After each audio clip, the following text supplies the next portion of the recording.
गुरुर्ब्रह्मा गुरुर्विष्णू गुरुर्देवो महेश्वरः गुरु साक्षात् परब्रह्म तस्मै श्री गुरुवे नमः तस्मै श्री गुरुवे नमः तस्मै श्री गुरुवे नमः. नमस्ते मुलांनो. गुरुस्तवन घेण्याचं कारण म्हणजे 5 तारखेला आता नुकतीच गुरुपौर्णिमा झाली. हीच व्यासपौर्णिमा म्हणून सुद्धा ओळखली जाते. गुरूंचं व्यासांचं पूजन या दिवशी केलं जात असतं.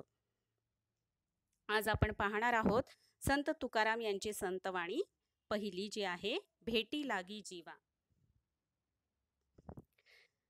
तत्पूर्वी मी तुम्हाला संत तुकाराम यांच्याविषयी सांगते. इथे जो फोटो तुम्हाला दिसतो आहे तो आहे संत तुकाराम महाराज यांचा. शके 1608 ते 9 मार्च 1650 म्हणजे 1608ला त्यांचा जन्मदिवस आहे, तर 1650ला त्यांचं वैकुंठ गमन झालेलं आहे. संत तुकाराम. मला तर संत तुकाराम यांच्या नावातच तू का राम अशी फोड करावीशी वाटते. म्हणजे तू का राम आहेस?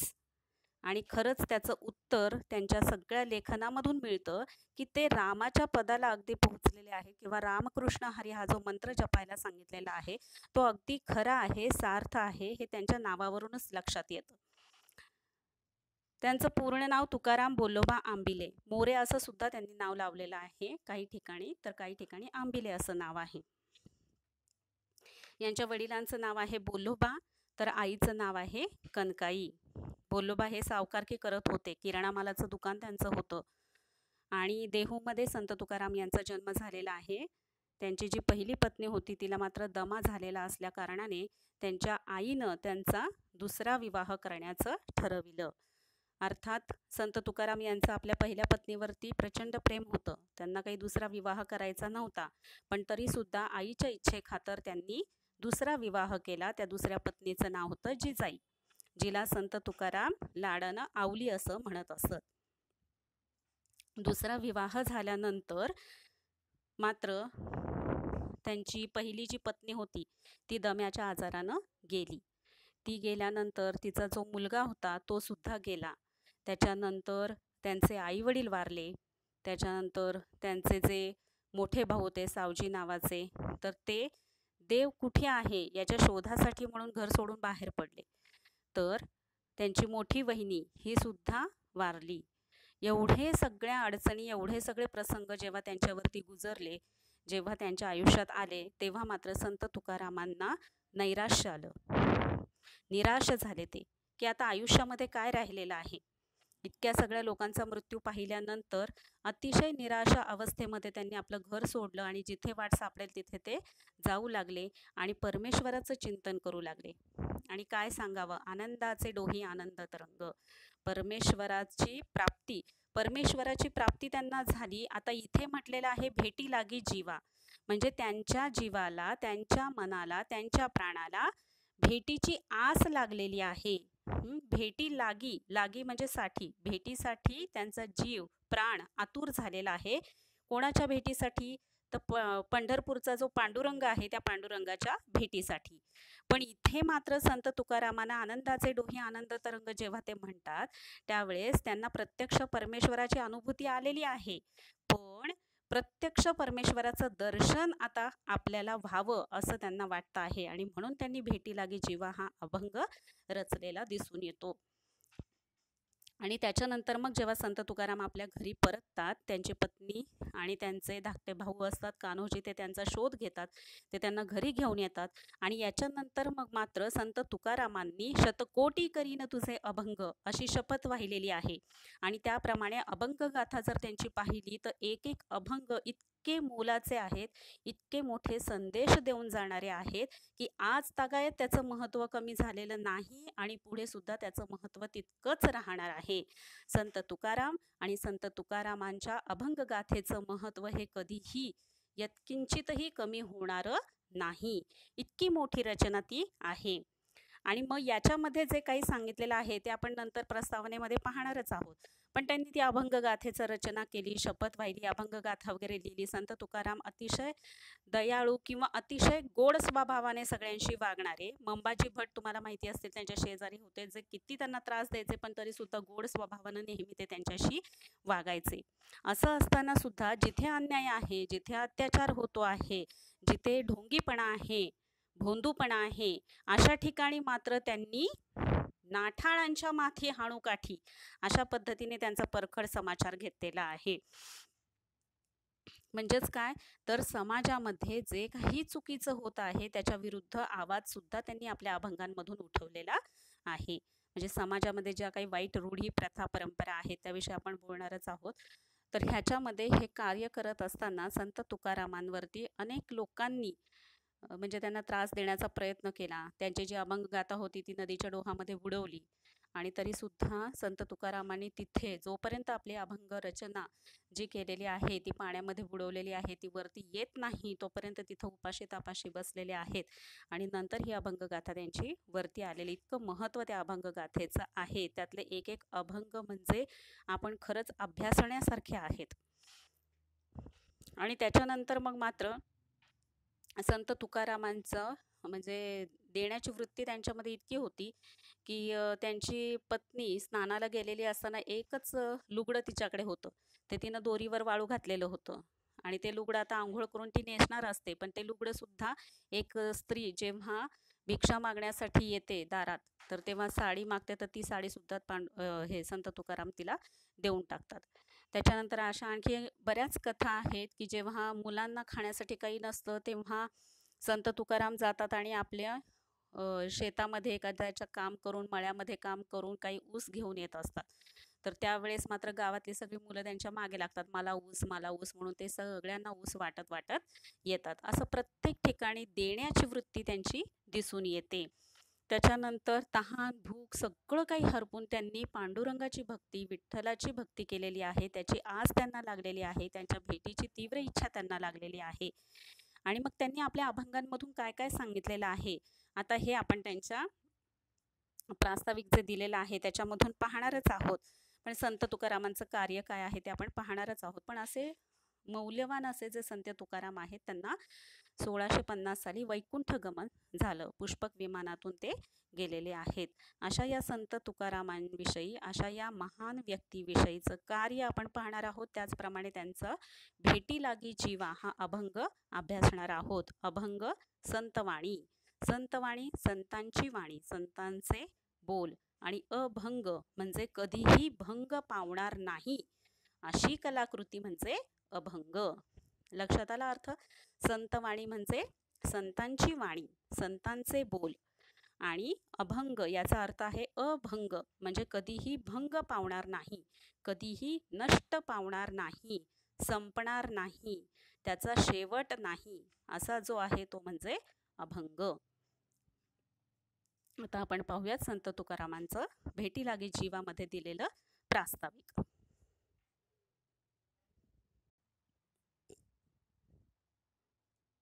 आता इथे पहा प्रास्ताविक. तुकाराम बोलवा आंबिले मोरे 1608 ते 1650. व्यवहार आणि अध्यात्म यांची सुयोग्य सांगड घालणारे वारकरी संप्रदायातील संत कवी. व्यावहारिक ज्ञान जे आहे त्याचबरोबर म्हणजे या संसारामध्ये आपण राहत असताना, व्यावहारिक जीवन जगत असताना आपण ते कशा प्रकारचं जगलं पाहिजे. त्यांनी सांगितले, धन जे कमवावं ते उत्तम व्यवहारातून कमवावं. व्यवहार माणसानं करावा, पण धन जे आहे, पैसा जे आहे ते उत्तम मार्गाने कमवावं आणि खर्च करताना मात्र विचारपूर्वक खर्च करावं. याच्यावरती एक त्यांचा अभंग आहे. आणि अध्यात्म म्हणजे तुम्ही संसारात राहून सुद्धा अध्यात्म म्हणजे परमेश्वर प्राप्ती करू शकता याची सुयोग्य सांगड त्यांनी घातलेली आहे. म्हणजे याचं एकत्रीकरण चांगल्या पद्धतीने त्यांनी मांडलेलं आहे. पूर्वीच्या काळी कसे विचार होते की जर तुम्हाला देवाची प्राप्ती करून घ्यायची असेल तर तुम्हाला काय करावं लागेल, संसार सोडावा लागेल, संन्यास घ्यावा लागेल. म्हणजे 4 आश्रम होते, ब्रह्मचर्य आश्रम, गृहस्थ आश्रम, त्याच्यानंतर वानप्रस्थ आश्रम आणि मग संन्यास आश्रम. म्हणजे ब्रह्मचर्य आश्रम म्हणजे तुम्ही लहान आहात, आता ज्ञान घेणं कमावणं हे तुमचं काम आहे. त्याच्यानंतर गृहस्थाश्रम म्हणजे तुम्ही मोठे झालात, कामाला लागलात, तुमचा विवाह झालेला आहे, मग तुम्ही संसार करावा, मुलं बाळं जन्माला घालावीत आणि त्यांचं पालन पोषण करावं. त्याच्यानंतर काय आहे, वानप्रस्थाश्रम. एकदा का मुलांचं तुमचं शिक्षण झालं, ते योग्य मार्गाला लागले की तुम्ही घरदार सोडून वानप्रस्थाश्रम करावा. म्हणजे काय, वनांमध्ये जावं आणि देवाची पूजा अर्चना करावी. आणि त्याच्यानंतर आहे संन्यासाश्रम. म्हणजे तुम्ही संन्यस्त जीवन जगायचं आहे. कुठलीही मोह माया कोणाविषयीचंही प्रेम वगैरे न ठेवता फक्त परमेश्वर प्राप्तीसाठी प्रयत्न करायचे आहेत. अशा 4 आश्रमांमध्ये माणसाचं जीवन हे चालू होतं. पण संत तुकारामांनी मात्र वारकरी संप्रदायातील हे संत कवी आहेत, तर वारकरी संप्रदायाची जी वैशिष्ट्ये आहेत, जी उद्दिष्ट आहेत, ती याच्यामध्ये प्रखरपणे मांडलेली आहेत. वारकरी संप्रदायाची वैशिष्ट्य काय आहे की त्यांनी सांगितलेलं आहे सगळ्यात पहिल्यांदा म्हणजे तुम्ही संसारात राहून सुद्धा परमेश्वराची प्राप्ती करू शकता. त्याच्यासाठी संसार सोडण्याची गरज नाही. संसार म्हणजे कसा केला पाहिजे, पण संसार हातामध्ये काम आणि मुखामध्ये राम. हातात सतत काम असलं पाहिजे, प्रामाणिकपणे आपलं काम करावं आणि त्याचबरोबर मुखामध्ये काय असलं पाहिजे, सतत रामाचं नाम असलं पाहिजे, म्हणजे देवाचं नामस्मरण असलं पाहिजे. आणखी काय वारकरी संप्रदायाची वैशिष्ट्य आहे. संप्रदाय म्हणजे पंथ, वेगवेगळ्या प्रकारचे पंथ आहेत, त्यातला वारकरी हा एक संप्रदाय आहे. आत्ताच नुकती आपण पाहत असतो की वारी जात असते आणि हा वारकरी संप्रदाय जो आहे प्रत्येक वर्षी वारी करत असतात आणि आषाढी एकादशीच्या दिवशी ते पंढरपुरामध्ये पोहोचत असतात. आत्ताच नुकती झाली ती आषाढी एकादशी झाली. आणखी काय सांगितलेले त्यांची वैशिष्ट्य, सर्वांभूती परमेश्वर, म्हणजे सगळ्यांमध्ये परमेश्वर आहे. तुम्ही जर वारकरी संप्रदाय पाहिला तर लहान मोठ्यांच्या आणि मोठे लहानांच्या पाया पडत असतात.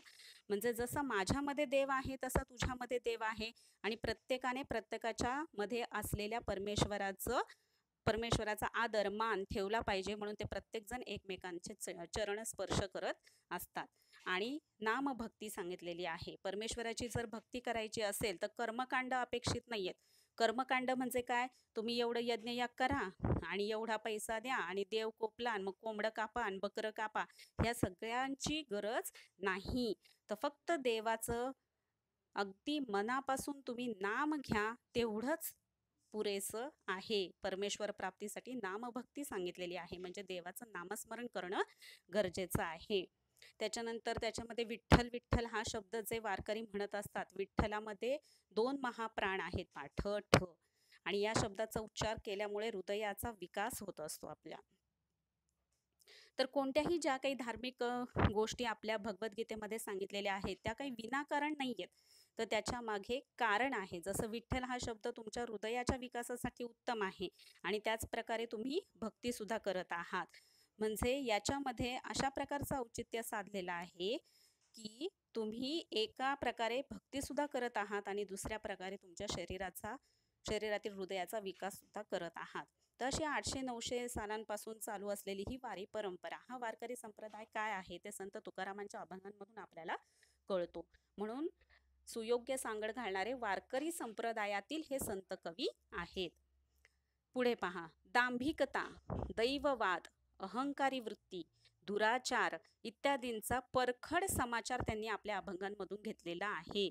संत तुकारामांचे जर तुम्ही अभंग पाहिले ना, तर त्याच्यामध्ये समाजामध्ये त्या काळामध्ये परिस्थिती कशी होती, तर त्या वाईट परिस्थितीवर अगदी ओरखाडे ओढणारे त्यांनी लेखन केलेलं आहे. परिस्थिती कशी होती त्या काळामध्ये, तर त्या काळामध्ये दांभिकता फार होती. दांभिकता म्हणजे खोटेपणा, ढोंगीपणा फार होता. ढोंगी साधू बुवा बाजी करणारे फार होते. हे लोक काय करायचे की चला बाई, तुम्हाला मूल होत नाहीये का, चला तुम्ही एवढे पैसे द्या, हा अलंकार करा, हे फळ खा, याच्यानं तुम्हाला मूल होईल, असे खोटे विचार फार चालत होते. त्यामुळे ढोंगी साधू खूप होते आणि त्यांचं ऐकणारे पण खूप होते. त्याच्यानंतर कोंबडं कापा, बकरं कापा, हे असले सगळे प्रकार असायचे, म्हणजे खोटेपणा, दांभिकता असायची. दैववाद होता फार, की कुठल्याही गोष्टीमध्ये त्यांना वाटायचं की अरे देव आपल्यावरती कोपेल, कारण हे साधू जे होते ते ढोंगी होते आणि मग ते लोकांना काय सांगायचे, तुम्ही असं वागला नाही तर देव तुमच्यावरती कोपेल म्हणजे रागावेल आणि मग पहा तुम्हाला फार काही भरत बसावं लागेल, त्यापेक्षा तुम्ही हे करून टाका ना, असं म्हणून त्यांना देवाची भीती घालून अनेक गोष्टी करून घेतल्या जात असत. तर अशा प्रकारचा समाज त्या काळामध्ये होता. नंतर अहंकारी वृत्ती होती त्या काळामध्ये.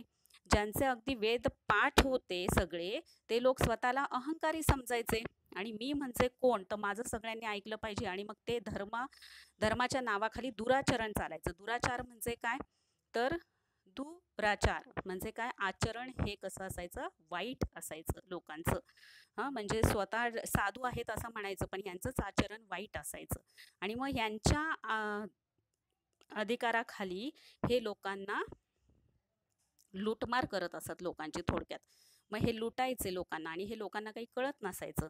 मग हा जिथं काही समाजामध्ये वाईट प्रथा रूढी प्रचलित झालेल्या आहेत, किंवा स्त्रियांनी सती जाणं, किंवा स्त्रियांना शिक्षण न देणं, स्त्रीला दुय्यम स्थान देणं, त्याच्यानंतर बालविवाह करणं, त्याच्यानंतर बालजरठ विवाह करणं, मुलगी असताना लहान तिचा एखाद्या म्हाताऱ्याशी विवाह करून देणं, नंतर विधवेला पुन्हा लग्नाची मग परवानगी न देणं, तर किंवा तिचं मुंडन करून टाकणं, अशा अनेक वाईट रूढी प्रथा परंपरा आपल्या समाजामध्ये होत्या.